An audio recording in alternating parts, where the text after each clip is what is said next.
Bonjour tout le monde, c'est Elsa. On se retrouve comme chaque semaine à peu près pour une guidance hebdomadaire. On est le dimanche 9 novembre 2025. J'espère que vous allez bien, que vous profitez des rayons de soleil avant la période hivernale. Et c'est parti, on va aller voir ce que les messages ont à nous dire. Je voulais commencer peut-être par The Venice Witch, un oracle de sorcière avec un design trop beau. J'adore les dessins. Souvent, je suis attirée par ça quand je vais choisir un oracle. Bon, là, ça fait un petit moment que j'en ai pas pris. Mais regardez les images, ce côté un peu girly, un peu beaucoup, quoi. C'est celle qui est en première page sur l'intuition, sur... voilà.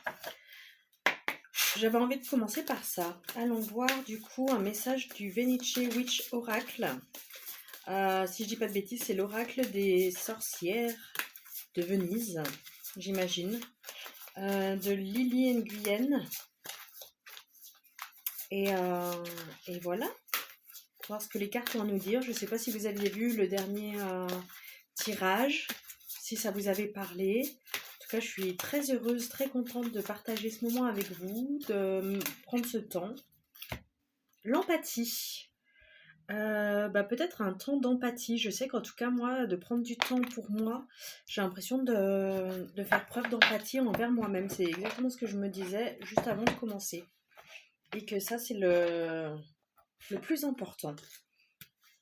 Alors, on va aller voir la carte, l'empathie.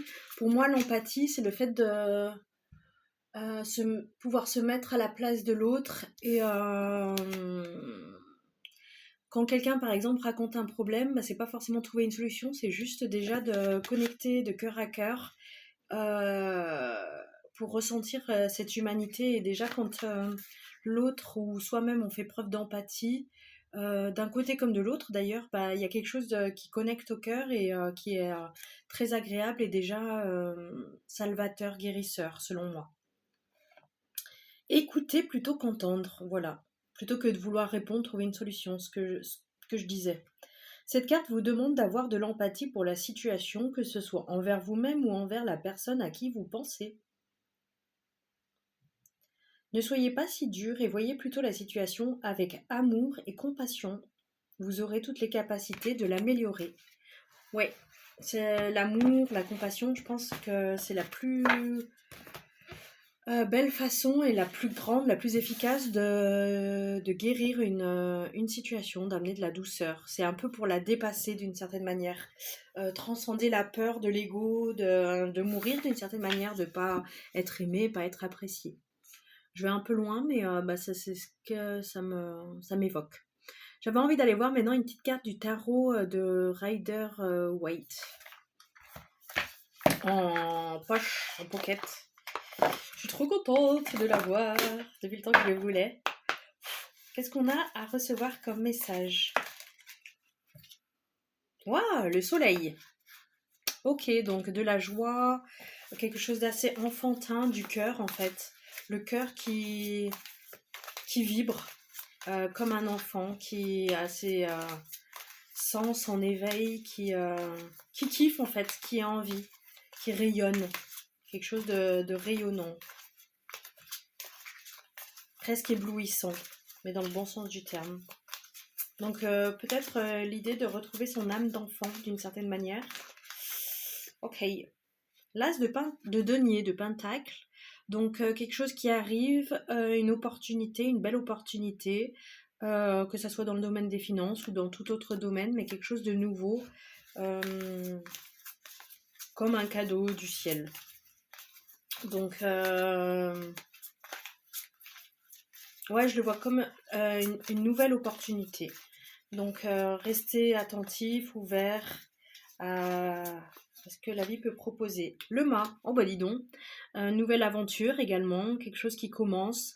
On part avec son petit baluchon, un peu à la découverte du monde, sans a priori, sans étiquette, sans peur, sans crainte, mais avec le désir un peu comme dans le soleil, de découvrir, un peu comme un enfant. Bon, ouais, j'en tire à l'envers, mais je fais pas la différence. Valet d'épée. Donc, c'est quelqu'un qui est dans le domaine de l'apprentissage, de matière intellectuelle. Valet d'épée, j'ai envie d'aller voir exactement ce que ça veut nous dire. Pour l'instant, c'est plutôt un beau tirage avec le soleil, l'as de denier, le mât. Un nouveau départ, en fait, je verrais. Un nouveau départ rayonnant. Avec le valet d'épée, peut-être garder son esprit tranchant, son esprit critique. Je vais voir exactement ce que ça veut nous dire le valet d'épée. Défendre ses opinions, ses points de vue. La carte, un jeune homme tenant une épée et jetant au loin un regard à la fois déterminé et méfiant. Signification essentielle, curiosité, esprit vif. Ouais, j'ai l'impression que c'est ce qui caractérise le tirage. Nouvelles idées, inventions, apprendre quelque chose de nouveau, trouver une nouvelle idée, mettre le doigt sur une information qui manquait. Message de la carte, le valet d'épée symbolise le fait d'apprendre quelque chose de nouveau. Ouais, donc on est vraiment dans un renouveau. Son regard méfiant vient de ce qu'il ne sait pas encore, ce que peut cacher l'inconnu. Ouais. Mais sa curiosité et son intelligence le poussent à tenir bon. Donc en fait, l'idée c'est de... Même si on demande de sortir peut-être de la zone de confort, de quelque chose qu'on ne connaît pas, l'idée c'est de garder cette âme d'enfant, l'âme du mât, et du fait que l'univers conspire en notre faveur et pas en notre défaveur. Donc, gardez confiance. Tout ça, le roi de denier, donc quelque chose d'abondant. Être maître dans son domaine, quelqu'un un peu d'entrepreneur, de manager, de leader, et qui a la tête sur les épaules et les pieds bien ancrés. Quelqu'un d'assez aligné, de stable. Pas se perdre en fait dans le... Oula, il y en a pas mal qui sont sortis. Dans le game en fait, dans l'euphorie du renouveau. Donc on a le diable qui est sorti, donc peut-être une vigilance, un appel à la vigilance par rapport à des addictions, à quelque chose qui nous tire un peu vers le bas, pour pouvoir s'élever justement, pour accueillir ce renouveau. Peut-être mettre une fin. Parce que là, ce que j'avais lu, c'était que, en fait, si on regarde bien les chaînes, elles retiennent pas. En fait, c'est le libre arbitre, c'est à eux de se dire est-ce que je veux ou pas, enfin, une espèce de responsabilité de sa vie, de ses choix. Et ça ne tient qu'à eux de, de être soumis au diable, à la tentation, à ses démons intérieurs, ou au contraire de s'en libérer par de l'audace. Valet de bâton, c'est quelqu'un ouais, qui est dans l'action, qui valet encore donc dans l'apprentissage. Il y a vraiment comme quelque chose de nouveau qui se met en place. Reine de bâton. Donc là, on avait le valet d'épée et le roi de denier, donc quelqu'un qui apprend quelque chose de nouveau et qui va vers l'abondance. Et là, le valet de bâton et la reine de bâton. Donc, en fait, c'est quelque chose d'assez positif. En mode, si tu commences dans un domaine, ça va t'amener vers de la réussite. La reine et le roi de bâton. Donc, en fait, on a un peu la suite.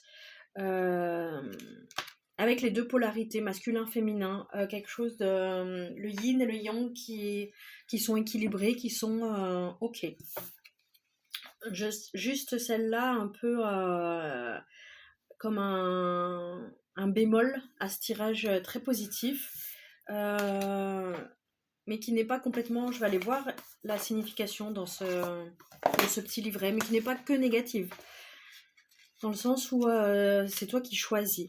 Deux personnages en position de victime sous une figure démoniaque. Je la fais voir en même temps. Symbole clé. Les chaînes distendues représentent notre tendance à nous maintenir dans des situations où nous ne sommes pas libres. Ouais, comme je vous disais.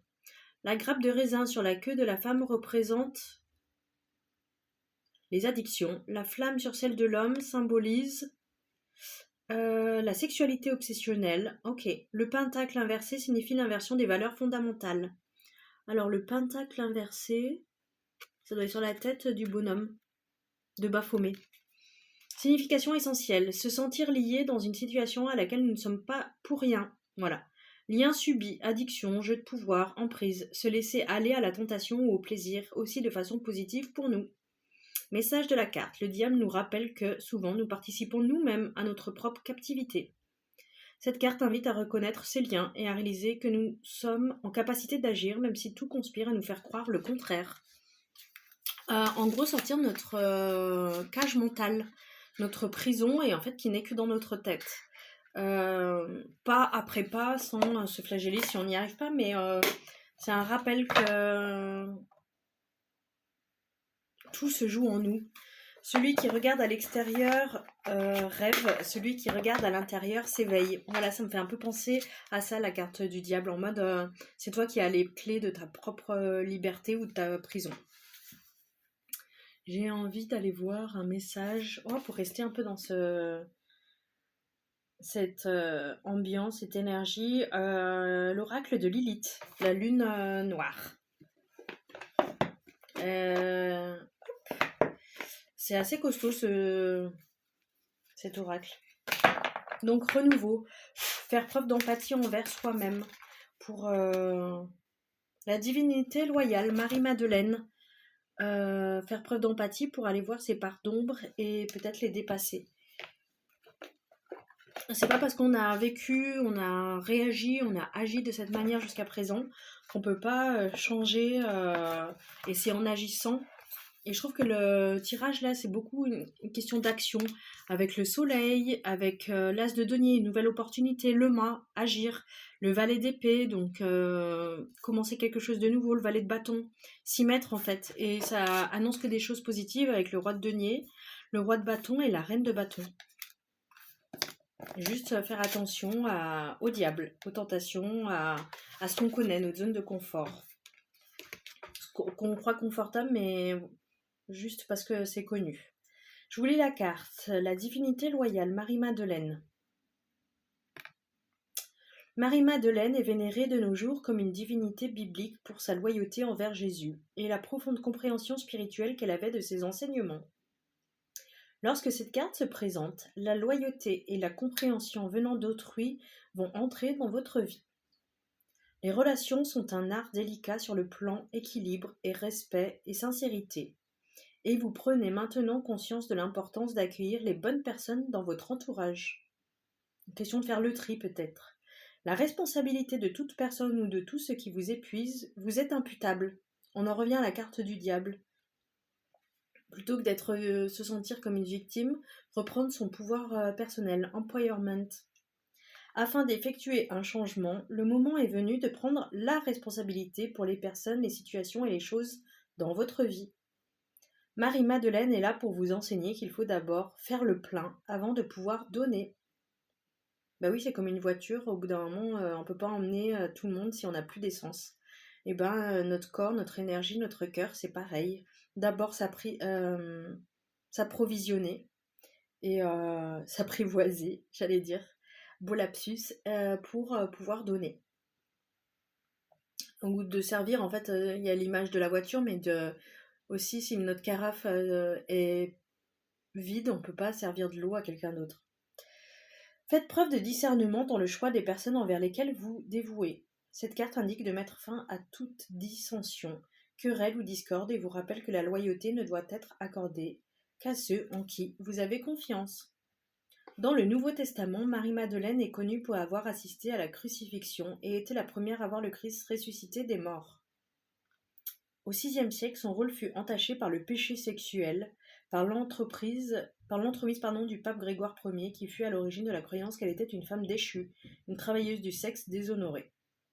Il n'y a aucune trace de cela dans les Saintes Écritures, et en 1969, l'Église admit que ses croyances sur Marie-Madeleine étaient erronées. Comme Lilith, elle était une autre divinité féminine mal jugée dans la Bible et exploitée pour maintenir les femmes sous l'emprise de la honte et de la peur. Il ne manque pas de livres, de films et de théories traitant de la légende de Marie-Madeleine. On a émis l'hypothèse qu'elle était une puissante dirigeante dans le mouvement spirituel de Jésus. Bien qu'il ne s'agisse que de suppositions, son histoire est celle d'un leadership féminin favorisant l'émancipation et des loyautés indéfectibles. Il est important de guérir et de pratiquer l'équilibre dans votre dévotion. Toujours une question d'équilibre. Votre profond amour de soi vous permettra d'apporter votre aide et de donner aux autres. Donc on en revient à la carte de l'empathie, je trouve. Nourris-toi toi-même, aime-toi d'abord. Quitte à faire preuve d'égoïsme sain, en tout cas, pour te ressourcer, te recentrer. Si tu ne sens pas les choses, si tu as besoin de te déconnecter du monde extérieur, déconnecte-toi. Quitte à dire non, mais c'est te dire oui à toi-même et ensuite, ainsi, tu pourras faire preuve de la plus grande empathie possible. J'ai envie d'aller voir un message. Le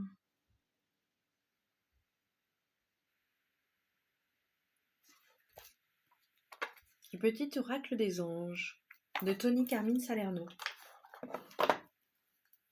Qu'est-ce que les anges ont à nous dire pour nous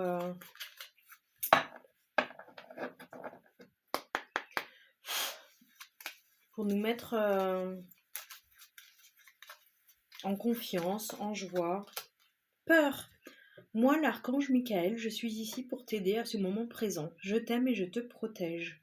Fais-moi confiance et tout ira bien. Accepte mon amour et laisse-le dissoudre ta peur. Oui, l'amour, comme je disais, c'est ce qui permet de dissoudre la peur, de la transcender et de l'embrasser. Quand tu arrives à faire face à tes plus grandes peurs, tu deviens presque invincible. Archange Raphaël. Ah, après l'archange Michael, on a l'archange Raphaël. Sans ma lumière d'émeraude t'envelopper, moi, l'archange Raphaël, je t'offre la guérison et la sérénité. L'orage va s'éclaircir bientôt et le soleil va briller pour l'éternité.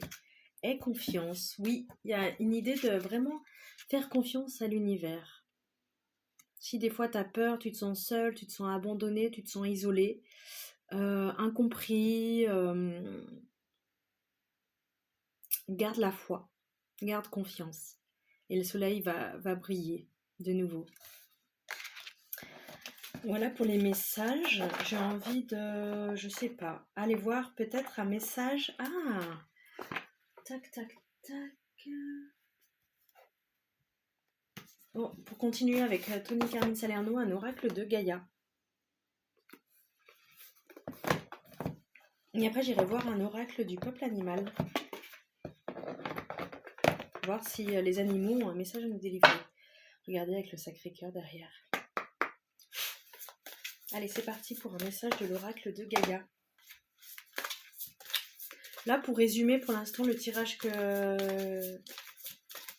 qui a eu lieu là jusqu'à présent, je pense que l'idée c'est de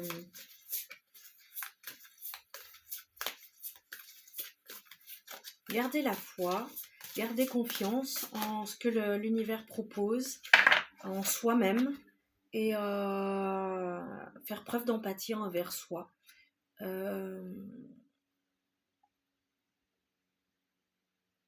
Se rappeler du divin qui est en nous.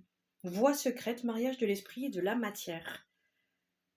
Quand on nourrit la part spirituelle, la part divine en nous, ça se manifestera dans la matière, notamment à travers peut-être nos relations, faire le tri.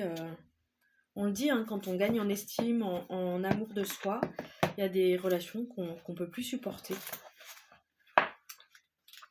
Mais ça se fait naturellement. Avec l'œil, le soleil, l'arbre, la croix, je ne sais plus ce qu'elle représente. Vous avez voyagé loin en quête du sens de la vie et vous avez fait de grands progrès et appris de précieuses leçons. À présent, vous voulez continuer votre voyage, mais il vous semble être arrivé au bout de la route. Où irez-vous maintenant ?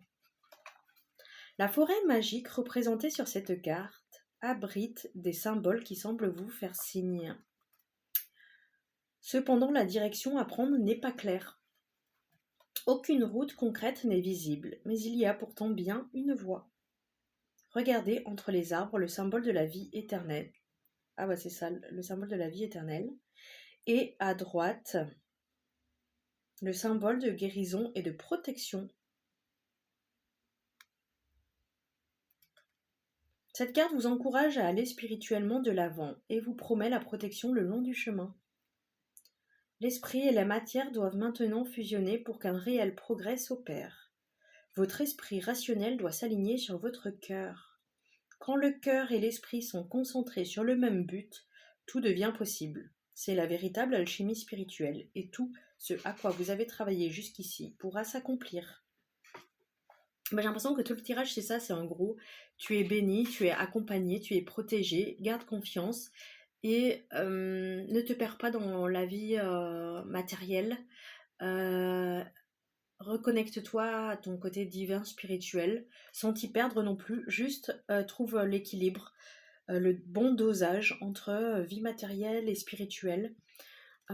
Tu es un être spirituel venu faire une expérience humaine. Juste rappelle-toi de ça. Affirmation positive. Mon cœur et mon esprit sont en accord parfait. Mes pensées et mes désirs ne font qu'un. Je suis un être spirituel dans un corps physique. Le voyage qui m'attend est imprégné de lumière. La lumière de mon âme éclaire mon chemin. Ok. En gros, c'est un peu comme si on te disait de te souvenir de qui tu es, profondément, au plus profond de ton âme. Et tes petits soucis matériels dans les relations, dans des choses que tu vois comme un obstacle insurmontable, te paraîtront pas grand-chose au vu de cette réalité que tu es un être divin, de lumière. Ah oui, j'avais dit que je voulais aller voir après l'oracle du peuple animal d'Arnaud Rioux, voir ce que les animaux ont à nous transmettre comme message.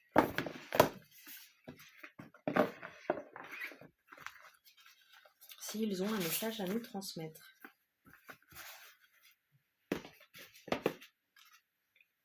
C'est des très beaux messages, je sais pas ce que vous en pensez, moi en tout cas ça me parle. Et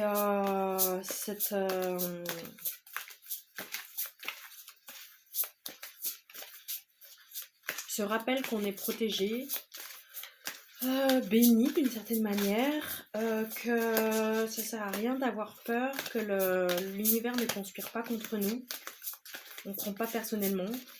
Au contraire, en fait, tout nous invite à nous redécouvrir, à retrouver cette lumière, cette part de divinité en soi. Encore faut-il prendre la responsabilité de sa vie, agir comme une victime, se sentir comme une victime, mais se rappeler. Waouh, le scarabée, je crois que c'est un magnifique symbole, magnifique présage. Et une fois qu'on reprend les rênes de sa vie, se dire que on a une part de responsabilité dans ce qui nous arrive, et ça nous rend notre pouvoir. On le laisse plus à l'extérieur, on le reprend en nous. Après, ça nous fait voir des choses pas toujours évidentes. Peut-être ça peut nous reconnecter à des trucs difficiles qu'on voulait enfouir. Et en même temps, ça nous reconnecte à un pouvoir qu'on n'avait peut-être encore jamais soupçonné, ni imaginé. Donc c'est plutôt chouette. Je cherche du coup la carte. Ah, la transformation. Nous sommes sur la Terre pour apprendre à nous transformer, à laisser émerger notre plus belle lumière. La nature de notre âme est de s'élever. Comme un bouchon dans le fond de l'eau, nous sommes inexorablement amenés à nous élever vers une compréhension plus fine de l'humanité. Grandir, c'est affiner ses perceptions, ouvrir son cœur, devenir un être meilleur, se libérer du jugement, des a priori, de la peur de l'autre. Ne plus être en réaction, permettre à la plus belle partie de notre être de s'exprimer, de créer, d'oser, d'entreprendre dans la conscience et dans l'amour.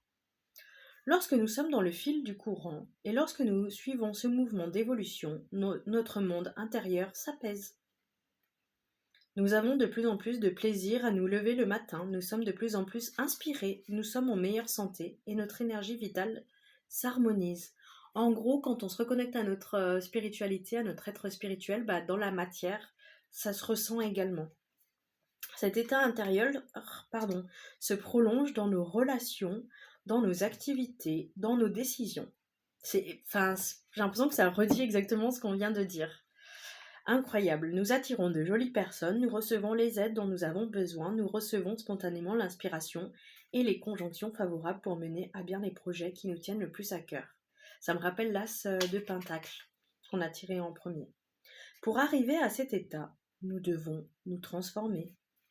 Tout au long de la première partie de notre existence, nous avons souvent été déçus, blessés. nous nous sommes sentis écartés, rejetés, exclus, abandonnés. Ces blessures ont créé des cuirasses qui nous ont amenés à nous méfier et à ne plus voir la beauté du monde. Nous réagissons alors à partir de nos blessures. C'est comme une cartographie dans notre esprit et on voit à partir de ça. Par exemple, si on a eu la blessure de la trahison, on va être méfiant tout au long de notre vie en se disant, voilà, j'avais raison de me méfier. En fait, c'est comme si on créait notre réalité, c'est ce qu'on appelle la loi de résonance. Là, l'idée, c'est de justement dépasser cette peur, la trahison. C'est une espèce de saut quantique, c'est une foi dans quelque chose de plus grand qui nous dépasse. Certes, on a peut-être vécu ça, ça nous a traumatisé, on veut plus le revivre, mais en fait, c'est pas en se focalisant sur la peur n'évite pas le danger, et c'est plutôt en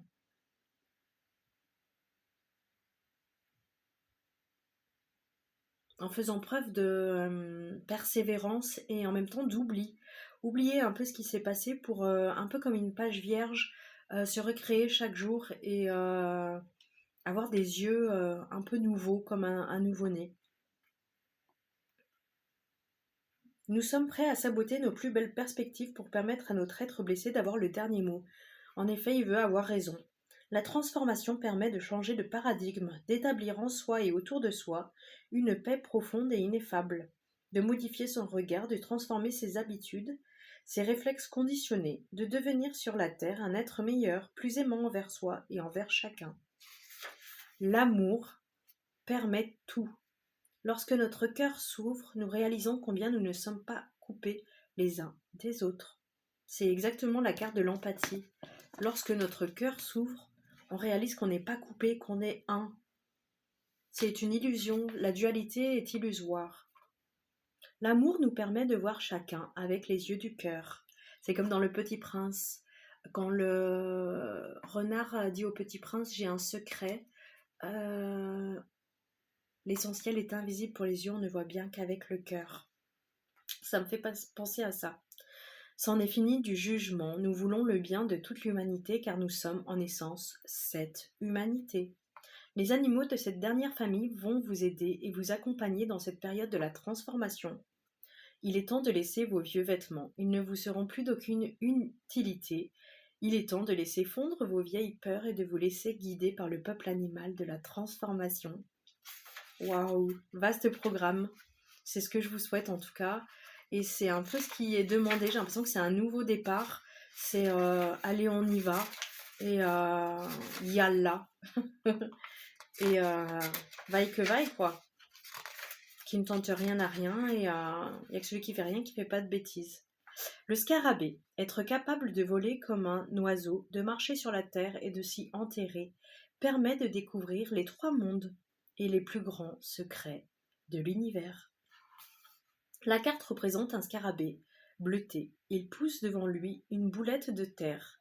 Le soleil se lève à l'est, à gauche de la carte. Les reflets du soleil brillent sur le dos du scarabée. On voit sur la carte des roses, symbole de l'amour. Le scarabée est un totem puissant, symbole de renaissance et de vie éternelle. Le scarabée se traduit en égyptien par Képer, qui signifie venir à l'existence ou renaître. C'est pourquoi ce petit animal était vénéré par les pharaons. Le scarabée est un coléoptère lamellicorne. Ce sont des insectes de grande taille, dont les antennes se terminent en massue. Il existe différents types de scarabées, des plus simples aux plus complexes, du bleu nuit au vert brillant. Certains volent, d'autres pas. Certains se distinguent par leur taille ou leurs attributs impressionnants. Le Titanus giganteus, découvert en Guyane, mesure près de 17 cm. Le scarabée rhinocéros dispose de cornes qui sont de redoutables armes de combat. Ce petit coléoptère pousse devant lui une boule d'excréments qu'il mélange à la terre. Il s'agit généralement d'une boule qu'il récupère à partir de crottins de cheval, de mouton ou d'autres mammifères. Cette boule devient rapidement plus grosse que lui. C'est dans cette boule que la femelle pond ses œufs. La boulette est ensuite enterrée. Les larves pourront se nourrir de cette matière. Ainsi, en recyclant les excréments, le scarabée bousier recycle et redonne la vie, tout en portant le monde devant lui. C'est pour cette raison que l'on trouve des scarabées dans les sarcophages. Les pharaons croyaient ainsi que le scarabée prendrait soin de l'âme, en transformant la matière morte pour accompagner une nouvelle naissance. En poussant devant lui une boule dans laquelle il a déposé sa semence, le scarabée est comme le soleil, il renaît éternellement, et nous rappelle que la plus grande force de la création est l'amour universel. Mais la puissance du scarabée dépasse l'Égypte ancienne. Pour les chamans, le scarabée est un totem inspirant. Il marche sur la terre, est capable de voler et de s'enterrer longtemps. Il marche sur la terre, est capable de voler et de s'enterrer longtemps. Ainsi, comme les chamans, en s'enterrant, il a le pouvoir de rencontrer les mondes d'en bas, les mondes de l'inconscient, de la psyché, des pulsions refoulées. Il est capable de voler pour visiter les mondes d'en haut, celui des entités angéliques et légères, et des guides totémiques et le monde du milieu, le monde de la réalité terrestre. C'est pourquoi on porte ce totem puissant en amulette ou en bijou de jade, de nacre de lapis-lazuli depuis plus de 10 000 ans. Lorsque le scarabée vous apparaît dans le tirage et vous interroge sur la renaissance, il peut vous permettre de surmonter une épreuve difficile, à accompagner un deuil, une séparation ou un changement d'habitude, de lieu de vie, de mœurs. Le scarabée vous interroge aussi sur votre autonomie, sur ce que vous portez de votre histoire. Le scarabée vous invite à prendre soin de vous, à vous faire confiance quant à vos aptitudes à porter votre projet à terme. Le scarabée est un animal de transformation lente. Il vous invite à la patience. Vos projets peuvent être ralentis, peut-être vous découragez-vous lorsque le changement ne vient pas aussi rapidement. Mais le scarabée est le symbole de la longévité. Il vous rappelle que si vous prenez soin de vous et de vos valeurs petit à petit, jour après jour, vous mènerez ce qui vous tient le plus à cœur à son terme.